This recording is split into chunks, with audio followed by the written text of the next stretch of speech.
जय श्री कृष्णा, राधे राधे। आज हम इस वीडियो में श्रव पितृ अमावस्या की कथा सुनेंगे। इस अमावस्या को पितरों को विदा करने की अंतिम तिथि भी कही जाती है। इस श्रव पितृ अमावस्या तिथि का बहुत ज़्यादा महत्व है। यदि आपने इन श्राद्ध तिथियों में किसी का श्राद्ध करना भूल गए हों तो आप आज के दिन यानी श्रव पितृ अमावस्या को पितरों का श्राद्ध तर्पण कर सकते हैं। आइए कथा सुनते हैं। देवताओं के पितृगण अग्निस्वात जो सोमनाथ लोक में निवास करते हैं, उनकी मानसिक कन्या अछोदा नाम की एक नदी के रूप में अवस्थित हुई। वहीं मत्स्य पुराण में अछोदा सरोवर और अछोदा नदी का जिक्र मिलता है, जो कि कश्मीर में है। एक बार अछोदा ने 1000 वर्ष तक तपस्या की, जिससे प्रसन्न होकर देवताओं के पितृगण अनिस्वात और बृहस्पति अपने अन्य पितृगण अमावस्यु के साथ अछोदा को वरदान देने के लिए आश्विन अमावस्या के दिन उपस्थित हुए। उन्होंने अछोदा से कहा कि हे पुत्री, हम सभी तुम्हारी तपस्या से अति प्रसन्न हैं, इसलिए जो चाहो वर मांग सकती हो। लेकिन अछोदा ने अपने पितरों की तरफ ध्यान नहीं दिया। वह अति तेजस्वी पितर अमावस्यु को निहारती रही। पितरों के बार बार कहने पर उसने कहा, हे भगवान, क्या आप मुझे सचमुच वरदान देना चाहते हो? इस पर तेजस्वी पितर अमावस्यु ने कहा, हे अछोदा, वरदान पर तुम्हारा अधिकार सिद्ध है, इसलिए निसंकोच कहो। अछोदा ने कहा, भगवान, यदि आप मुझे वरदान देना ही चाहते हो तो मैं तत्क्षण आपके साथ रमण कर आनंद लेना चाहती हूँ। अछोदा के इस तरह कहे जाने पर सभी पितर क्रोधित हो गए। उन्होंने अछोदा को श्राप दिया कि वह पितृलोक के पतित होकर पृथ्वीलोक पर जाएगी। पितरों के इस तरह श्राप दिए जाने पर अछोदा पितरों के पैरों में गिरकर रोने लगी। इस पर पितरों को दया आ गई। उन्होंने कहा कि अछोदा, तुम पतित योनि में श्राप मिलने के कारण मत्स्य कन्या के रूप में जन्म लोगी। पितरों ने आगे कहा कि भगवान ब्रह्मा के वंशज महर्षि पराशर तुम्हें पति के रूप में प्राप्त होंगे। तुम्हारे गर्भ से भगवान व्यास जन्म लेंगे। उसके उपरांत भी अन्य दिव्य वंशों में जन्म लेते हुए श्राप मुक्त होकर पुण्य पितरलोक में वापस आ जाओगी। पितरों के इस तरह कहे जाने पर अछोदा शांत हो गई। अमावस्यु के ब्रह्मचार्य और धैर्य की सभी पितरों ने सराहना की एवं वरदान दिया कि यह अमावस्या की तिथि अमावस्यु के नाम से जानी जाएगी। जो प्राणी किसी भी दिन श्राद्ध न कर पाए, वह केवल अमावस्या के दिन श्राद्ध तर्पण करके सभी बीते 14 दिनों का पुण्य प्राप्त कर सकते हैं और अपने पितरों को तृप्त कर सकते हैं। तभी से प्रत्येक माह की अमावस्या तिथि को सर्वाधिक महत्व दिया जाता है। यह तिथि श्रव पितर श्राद्ध के रूप में भी मनाई जाती है। उसी पाप के प्रायश्चित हेतु कालांतर में यही अछोदा महर्षि पराशर की पत्नी एवं वेदव्यास की माता सत्यवती बनी थी। तत्पश्चात समुद्र के अंशभूत शांतनु की पत्नी हुई। 2 पुत्र चित्रागंध विचित्र वीर्य को जन्म दिया था। इन्हीं के नाम से कलयुग में का श्राद्ध मनाया जाता है। यह तिथि बहुत ही महत्वपूर्ण है। किसी मृत व्यक्ति का श्राद्ध करना भूल गए हो या किसी मृत तिथि मालूम नहीं हो तो उसका श्राद्ध कर्म अमावस्या को किया जाता है। जय श्री कृष्णा, राधे राधे। आइए अब अमावस्या की कथा सुनते हैं। एक गरीब ब्राह्मण परिवार था। उस परिवार में पति पत्नी के अलावा एक पुत्री भी थी। वह पुत्री धीरे धीरे बड़ी होने लगी। वह लड़की सुंदर, संस्कारवान एवं गुणवान थी, किंतु गरीब होने के कारण उसका विवाह नहीं हो पा रहा था। एक दिन उस ब्राह्मण के घर एक साधु महाराज पधारे। कन्या ने साधु महाराज का श्रद्धा और भाव से सेवा की और उसकी सेवा भक्ति से प्रसन्न होकर साधु महाराज ने उसे लंबी आयु का आशीर्वाद दिया। किंतु जब उसका हाथ देखा तो उसके चेहरे पर एक अजीब सा भाव आ गया। तब ब्राह्मण ने साधु महाराज से पूछा, क्या बात है महाराज, आप कन्या का हाथ देखते ही उदास क्यों हो गए? तब साधु महाराज ने कहा, कन्या की हथेली में विवाह के योग की रेखा नहीं है। यदि इसका विवाह हुआ तो यह विधवा हो जाएगी। साधु महाराज के मुख से ऐसी बात सुनकर ब्राह्मण दंपति व्याकुल हो गए। उन्होंने साधु महाराज से पूछा, महाराज, कन्या ऐसा कौन सा कार्य करे जिसके उसके हाथ में विवाह का योग बन जाए? तब साधु महाराज ने कहा, कुछ देर विचार करने के बाद अपनी अंतर्दृष्टि से ध्यान से बताया कि कुछ दूरी पर एक गांव में, जिसमें एक सोना धोबिन महिला रहती है, उसके साथ उसके बेटे, बहू और उसका पति भी रहता है। वह धोबिन बहुत ही आचार विचार और संस्कार संपन्न और पतिपरायण महिला है। यदि यह कन्या उस धोबिन की सेवा करे, वह महिला इसे अपनी मांग का सिंदूर लगा दे, उसके बाद इस कन्या का विवाह योग हो सकता है। साधु ने यह भी बताया कि वह महिला कहीं भी आती जाती नहीं, कन्या को सोना के घर जाकर उसकी सेवा करनी होगी। साधु के मुख से इस बात को सुनते ही ब्राह्मणी के चेहरे पर मानो खुशी की लहर दौड़ आई। उसने अपनी बेटी से कहा, बेटी तुम धोबिन की सेवा तन मन से करो, हो सकता है भगवान तुम्हारे हाथ में विवाह की योग रेखा बना दे।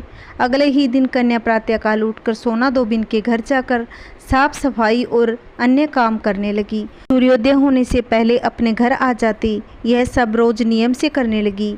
एक दिन सोना धोबिन अपनी बहू से पूछने लगी, बहू तुम तो बड़ी जल्दी उठ कर के सारा काम कर लेती हो, कहीं कुछ पता भी नहीं चलता। तब बहू ने कहा, अजी मैं तो देर से उठती हूँ, मैं सोच रही थी कि आप सुबह जल्दी उठ के सारे काम कर लेती होगी। अब सास बहू दोनों सोचने लगी, जब हम दोनों काम नहीं करते तब ऐसा कौन है जो हमारे उठने से पहले आकर चुपचाप सारे घर के काम कर जाता है और बदले में कुछ नहीं लेता। तब सास बहू दोनों निगरानी करने लगी कि कौन आखिर यह सब काम करके जाता है। एक दिन जब ब्राह्मण कन्या सोना के घर का सारा काम करके जाने लगी, तब सोना धोबिन उसके पैरों में गिर पड़ी और उससे पूछा कि हे देवी तुम कौन हो, इस तरह छुपकर हमारे घर की चाकरी क्यों करती हो। तब कन्या ने साधु के द्वारा बताई गई सारी बात सोना धोबिन को बता दी। सोना धोबिन एक पति परायण नारी थी, अतः उसमें एक तेज विद्वान था। वह अपना सुहाग ब्राह्मण की कन्या को देने के लिए तैयार हो गई। धोबिन के पति कुछ अस्वस्थ थे। उसने अपनी बहू से कहा, जब तक मैं लौट कर नहीं आऊँ तब तक तुम इसकी देखभाल करना। ऐसा कहकर सोना धोबिन ब्राह्मण की कन्या के साथ चल दी। धोबिन साहूकारनी के घर पहुंच गई। साहूकारनी की बेटी की उसी दिन विवाह था, तो फेरों के समय सोना धोबिन कच्चा करवा, दूध तथा तार लेकर बैठ गई। कुछ समय बाद सांप आया और दूल्हे को डसने लगा, तो सोना धोबिन ने करवा आगे कर तार से सांप को बांध दिया और सांप मर गया। अब सोना धोबिन ने लड़की को सुहाग दिया और कहा कि जितनी अमावस्याएं मैंने की है उन सभी का फल साहूकार की इस लड़की को मिलेगा। अब आगे जो अमावस्या मैं करूंगी उनका फल मेरे पति और मेरे बेटे को मिले। सोना धोबिन अपने घर वापस जाने की तैयारी करने लगी, तो साहूकारनी ने कहा कि तुमने मेरे जमाई को जीवन दान दिया है, इसीलिए तुम जो चाहो मांग लो। सोना धोबिन बोली, मुझे कुछ नहीं चाहिए, और ऐसा कहकर वह चली गई। रास्ते में चलते हुए फिर से सोमती अमावस्या आ गई। उसने पीपल के पेड़ के नीचे बैठकर कहानी कही, व्रत रखा और पीपल के पेड़ की 108 बार परिक्रमा की। पीपल के पेड़ की पूजा के बाद वह घर जाती है और देखती है कि उसका पति मरा पड़ा है। अब रास्ते में जो अमावस्या उसने की थी उसका फल अपने पति को दे दिया। उसके प्रभाव से पुनर्जीवित हो गया। सब कहने लगे कि तूने ऐसा क्या किया जो तेरा पति जिंदा हो गया। वह कहने लगी, मैंने तो ऐसा कुछ नहीं किया, बस रास्ते में अमावस्या आ गई थी जिसका मैंने व्रत किया। कहानी कही और पीपल के वृक्ष की 108 बार परिक्रमा की। अब सारी नगरी में ढिंडोरा पिटवा दिया कि हर कोई अमावस्या करेगा, पूजा करेगा, व्रत रखेगा और कहानी कहेगा और पीपल के वृक्ष की 108 बार परिक्रमा करेगा। हे अमावस्या, जैसा आपने साहूकार की बेटी का सुहाग दिया वैसा सबको देना, कहानी कहने वाले को और कहानी सुनाने वाले को और सब परिवार पर अपनी कृपा बनाए रखना। जय श्री कृष्णा, राधे राधे। आइए अब सुनते हैं शनि महाराज की व्रत कथा। एक बार की बात है, एक ब्राह्मण और ब्राह्मणी रहते थे। एक दिन ब्राह्मण को सपने में नीली घोड़ी पर नीले कपड़े पहनकर एक आदमी दिखाई दिया और कहने लगा कि हे ब्राह्मण देवता, मैं तेरे लगूंगा। ब्राह्मण घबराकर उठ गया और अगले दिन यही सपना उसे फिर से आया। यह सपना उसे रोज आने लगा। वह परेशान होकर और चिंता के मारे दुबला होने लगा। उसकी पत्नी ने उसका कारण पूछा। ब्राह्मण ने अपनी पत्नी को सारी बात कह सुनाई। ब्राह्मणी ने कहा कि वह अवश्य ही शनि महाराज होंगे। अब की बात दिखे तो कहना, लग जाओ, पर सवा पहर से ज़्यादा मत लगना। उस दिन सपना आने पर ब्राह्मण ने कहा, लग जाओ, पर कितने समय के लिए लगोगे? तो शनि जी बोले, 7.5 वर्ष के लगूंगा। ब्राह्मण ने कहा, क्षमा करें शनि जी, इतना भारी तो मुझसे झेला नहीं जाएगा। तब शनि जी बोले, तो 5 वर्ष का लग जाऊंगा। ब्राह्मण बोला, यह भी मेरे लिए ज़्यादा है। सनी जी बोले, 2.5 साल का लग जाऊं। ब्राह्मण ने मना किया तो सनी जी कहने लगे, 1.25 पहर का तो लगूंगा ही, इतना तो कोडी कंगली भिखारी के भी लग जाता हूँ। तब ब्राह्मण ने कहा, ठीक है। ब्राह्मण को 1.25 पहर की सनी की दशा लग गई। ब्राह्मण ने नींद में जाकर ब्राह्मणी से कहा, मेरे 1.25 पहर सनी की दशा लग गई है, इसलिए मैं जंगल में जाकर यह समय बिताऊंगा। मेरे लिए खाने पीने का सामान बांध दे। मेरे पीछे से किसी से लड़ाई झगड़ा न करना, इसका ध्यान रखना। ज़्यादातर घर में ही रहना, बच्चों का ध्यान रखना। इस 1.25 पहर के समय में कोई गाली भी न देना, चुपचाप सुन लेना, बहस मत करना। यह सब समझाकर ब्राह्मण जंगल की ओर चला गया। जंगल में ब्राह्मण एक पीपल के पेड़ के नीचे बैठ गया और हनुमान जी का पाठ करने लगा। 1 पहर बीता और ब्राह्मण ने सोचा, बाकी बचा समय रास्ते में बीत जाएगा, इसीलिए ब्राह्मण चल दिया। रास्ते में एक बाड़ी में मतीरे लगे हुए दिखे। माली से एक मतीरा खरीदा और पोटली में बांधा और आगे चल दिया। आगे एक आदमी मिला जो असल में शनिदेव थे। ब्राह्मण से पूछा, पोटली में क्या है? उसने कहा, मतीरा। शनिदेव बोले, दिखाओ। ब्राह्मण ने पोटली खोली तो उसमें राजकुमार का कटा हुआ खून से लथपथ सिर दिखा। शनिदेव ब्राह्मण को राजा के पास ले गए और कहा कि इस ब्राह्मण ने राजकुमार की हत्या कर दी, इसके पास पोटली में राजकुमार का सिर है। राजा ने कहा, मैं यह नहीं देख सकता, इस ब्राह्मण को सूली पर चढ़ा दो। राजा के और यहाँ हाहाकार मच गया और ब्राह्मण को सूली पर चढ़ाने के समय पूछा गया कि उसकी आखिरी इच्छा क्या है। ब्राह्मण ने सोचा किसी तरह 1.25 पहर पूरा करना होगा। उसने कहा, वह रोज बालाजी का पाठ सुनाता है, मरने से पहले अंतिम बार बालाजी की कथा सुनना चाहता है। ब्राह्मण को कथा सुनाने का प्रबंध किया गया और कथा कहते कहते 1.25 पहर पूरा हो गया। शनि की दशा टलते ही राजकुमार शिकार खेलकर लौट आया और वह राजकुमार को आता देख राजा बहुत खुश हुआ, लेकिन उसे निर्दोष ब्राह्मण की हत्या का दोष लगने का डर सताने लगा। उसने तुरंत घुड़सवार सैनिकों को ब्राह्मण को आदर सहित ले जाने के लिए भेजा। ब्राह्मण राज दरबार में आया तो राजा ने क्षमा मांगी और पोटली दिखाने के लिए कहा। पोटली खोली तो उसमें मतीरा था। राजा ने इन सब के बारे में पूछा तो ब्राह्मण ने बताया, मुझे 1.25 पहर की शनिश्चरी की दशा लगी थी, इस कारण यह सब तमाशा हुआ। राजा ने पूछा, यह दशा कैसे टलती है? तो ब्राह्मण ने बताया, राजा या सेठ के लगे तो काला हाथी या काला घोड़ा दान करें, गरीब के लगे तो पीपल की पूजा करें। और बोले, सांचा शनिश्चर कहिए, जाके पाँव सदा ही पड़िए। शनि की कहानी सुने, तिल का तेल और काला उड़द दान करें, काले कुत्ते को तेल से चुपड़कर रोटी खिलाएं तो शनिश्चर की दशा उतर जाती है। राजा ने उसे मतीरा वापस दिया और घर आकर ब्राह्मण ने मतीरा काटा तो उसमें बीज की तरह हीरे मोती निकले। ब्राह्मणी ने पूछा, यह कहाँ से लाई? आप तो कह रहे थे कि शनि की दशा लगी है। ब्राह्मण ने कहा, जब दशा लगी थी तो यह मतीरा राजकुमार का सिर बन गया, उतरी तो यह निहाल कर गया। हे शनि देवता, जैसी ब्राह्मण के शनि की दशा लगी वैसी किसी को ना लगे, और जैसे ब्राह्मण की मौज करी वैसी सबकी करना। कहानी कहने वाले के और कहानी सुनाने वाले के और सब परिवार पर अपनी कृपा बनाए रखना। बोलिए शनि महाराज की जय। आइए अब सुनते हैं जोगे भोगे की कहानी। पितृपक्ष की पौराणिक कथा के अनुसार जोगे तथा भोगे 2 भाई थे। दोनों अलग अलग रहते थे। जोगे धनी था और भोगे निर्धन था। दोनों में बड़ा प्रेम था।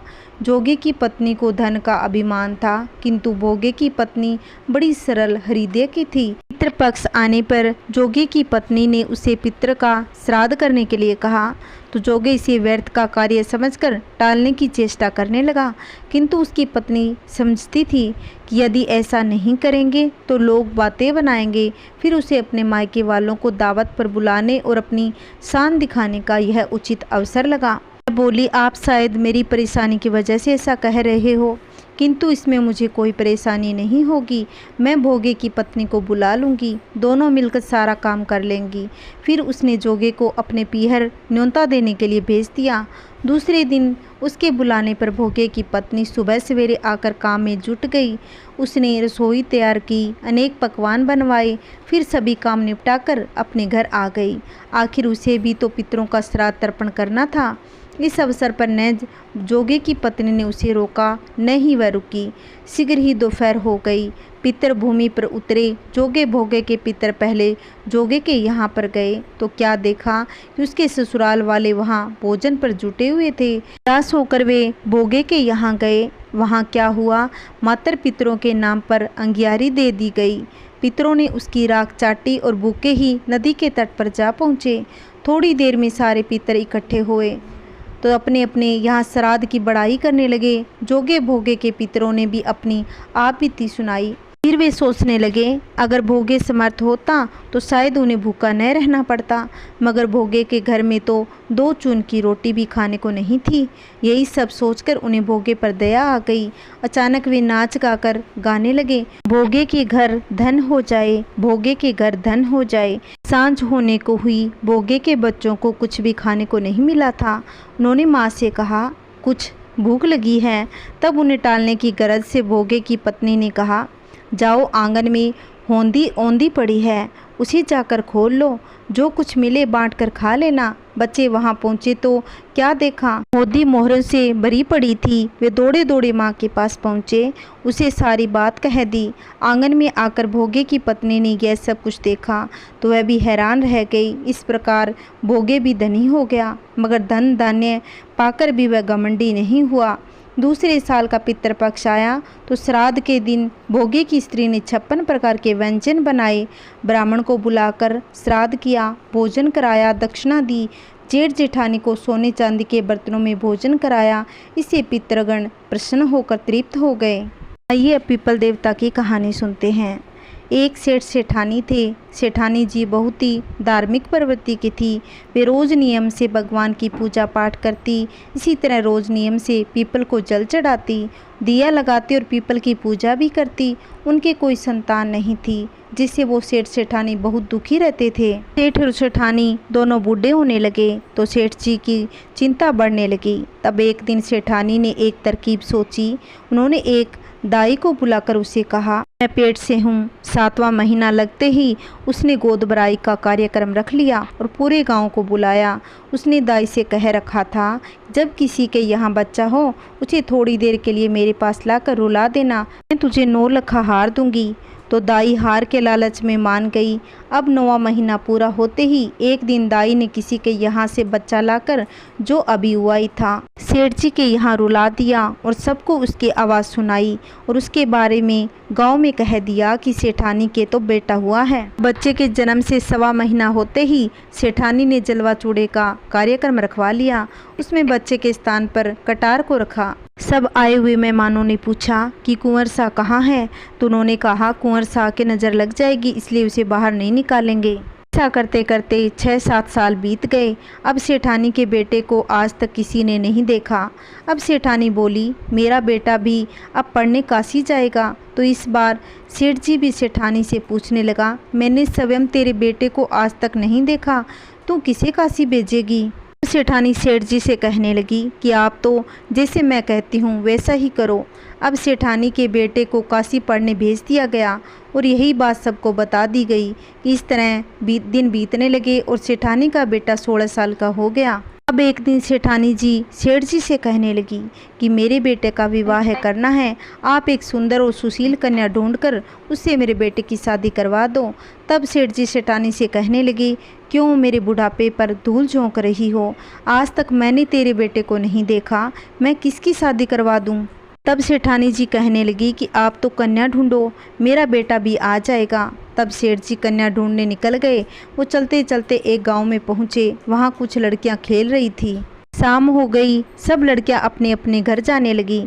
तो एक लड़की जो सेठ जी को पसंद आई थी, सेठ जी उनके पीछे पीछे जाने लगे। उनके घर जाकर उनके पिता से बात की और शादी का दिन तय रख दिया। अब शादी की रस्में शुरू हो गई। सगाई में भी सेठानी बहाना बना देती है कि अभी उनका बेटा काशी से नहीं आ पाया, इसलिए कटार से ही शादी करनी पड़ेगी। इसी तरह शादी में भी कटार के साथ फेरे करवा दिए। अब नई बहू ससुराल में आ गई। एक पड़ोसन एक दिन उसको ताना मारने लगी कि खांडा की बहू, तब वह पड़ोसन से पूछने लगी कि आपने ऐसा क्यों कहा। तो पड़ोसन कहने लगी कि तूने आज तक तेरे पति को देखा है क्या। तो बहू मना कर देती है। बहू ने घर आकर अपनी सास से पूछा तो सास ने उसे पड़ोसन से बात करने के लिए मना कर दिया। अब सास जब भी दिन में मंदिर भजन करने जाती तो बहू का मन लगा रहे इसलिए उसे 7 कोठों की चाबी दे जाती। जब सास मंदिर में गई तो बहू ने उन कमरों को खोला तो पहले कमरे में खूब सुंदर सुंदर कपड़े ही कपड़े और बहू उनके पहन कर देखती खूब खुश हो गई। इसी तरह दूसरे कमरे में खूब सारे गहने थे। बहू रोज़ रोज़ नए नए गहने पहनने लगी। जब बहू ने तीसरा कमरा खोल के देखा तो उसमें खूब मिठाइयाँ, अगले में अनाज, हीरे जवाहरात थे। अब एक दिन बहू इनसे बोर हो गई। उसने साथ में कमरे का ताला खोला, वहाँ एक पीपल का पेड़ और मंदिर था। बहू वहीं पर बैठ गई। थोड़ी देर बाद ही पेड़ में से एक 17-18 साल का कुंवर निकला। बहू ने उससे पूछा कि आप कौन हो। तो वह बोला कि मैं तुम्हारा पति हूँ। बहू कहने लगी आप तो काशी पढ़ने गए हुए थे, आप कब आए। उस लड़के ने कहा अब अभी आया हूँ, तो यह बात माँ को मत बताना। बहू ने अपने पति को आज तक नहीं देखा था इसलिए वो उसे ही अपना पति मान लिया। उसने साथ बातें करने लगी, चौपड़ पास से खेलने लगी। अब तो बहू रोज़ सासू माँ के मंदिर जाते ही 7वें कमरे में पहुँच जाती। उस कुंवर पेड़ में से आते और दोनों खूब खेलते, मस्ती ठिठोली करते। थोड़े दिन बाद बहू पेट से हो गई।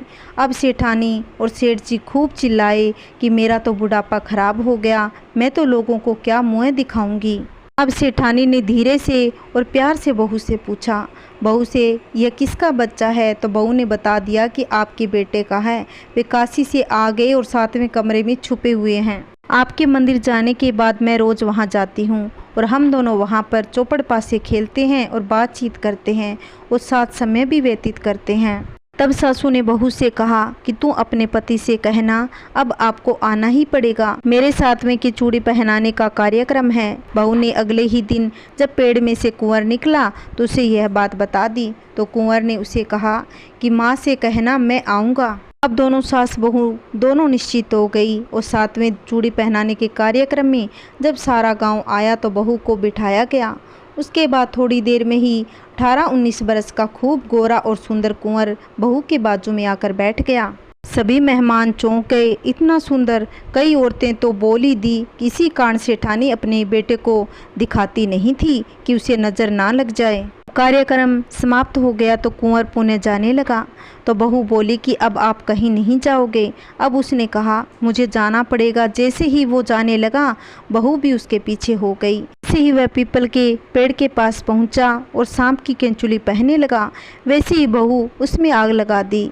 तो केंचुली जल गई और कुंवर जलन के मारे हाय रे करने लगा। बहू सी समय दूध डालती है और कुंवर को जलन को शांत करती है।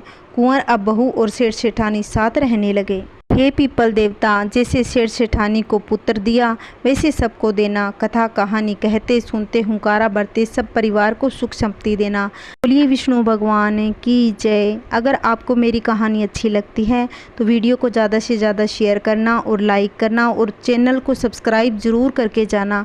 अगर आपको वीडियो अच्छी लगती हो तो प्लीज़ मैसेज भी करना।